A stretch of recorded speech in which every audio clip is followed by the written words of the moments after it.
बरायनाय बावहरनाय थाबाय आरो लोगोसे जोंनाथ' बे बोसोरा थांसिगोनानो नङा होमबा थिग बेबायदिनो जोंनि जिउनि जा दुखु दाहा दङ बेबो बे बोथोरा थांनाय बायदियै थांथोंसै आरो गोदान बोसोरा फैनाय बायदि जोंनि जिउआव सुखु गोजोना फैथोंसै नङा होमबा स' बेनि थाखायनो जोङो दा बयबो रंजागोन बाजागोन नोंथांमोना जेरावबो थांनो नाङा जों बयबो मोसागोन आंल' मोसाया दै मोसाफागोन ना मोसागोन दा उनाव मोसायाबा हले आं गाज्रि मोनगोन दै आरो लोगोसे नोंथांमोननि जायगायाव दिनैसो फार्स्ट टाइम फैदों आं बिराद समायना लावथिया आरो बयखौबो खावलायो आङो जे दैजिरि पिकनिक स्पटआव बयबो फै आरो आं खोनानो मोनदों जे चिराङाव बेनो गिबिसिन पिकनिक स्पट मोनलायनो नंगौना स' बेखायनो इमान समायना मोनसे जायगा थानायाव नोंथांमोना मानो गुबुन जायगा गोजानाव थांनो नङा होमबा स' गोदान बोसोरनि खेबसे बयबो लावथियाव पिकनिक जानो फै नंगौना आरो बिथांजोंनो फैफानाय बिथांनि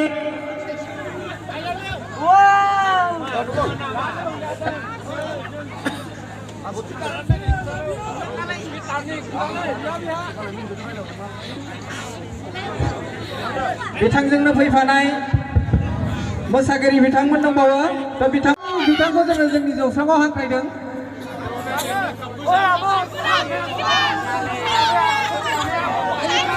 गासिबो जाजोबगोन बिथांजों बयबो रंजाफानांगोन मोसाफानांगोन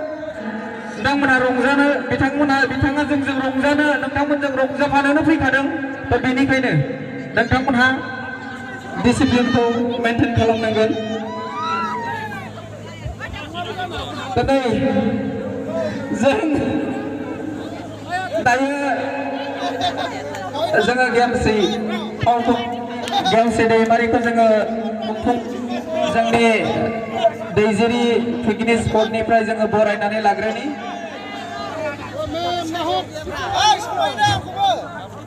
बेनिखायनो नै दानिया गेमस्रि दैमारि गेमस्रि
जोबोद साबायखर थाबाय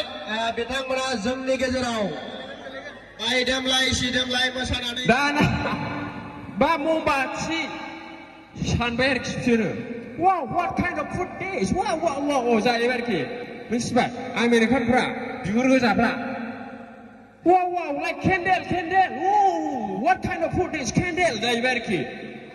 औ मिथिबाय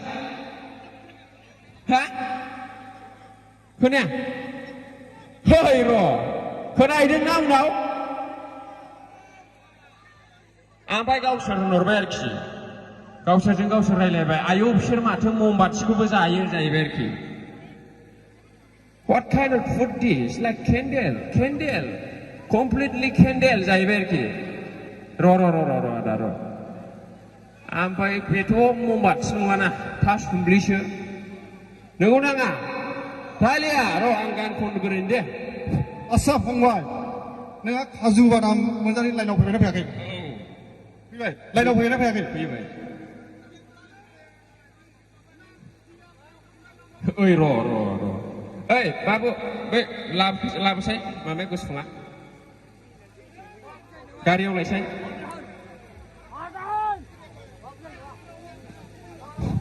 फंबाय औ र' आस्सा थासुमलि आलु मेनाय अन्नानै डाइलगा जोबाबा बोरै जागोन जात्रा गाना बोरै जागोन डाइलगा जोबाबा आं ओंखायनो जात्रा गानखौ फोजोब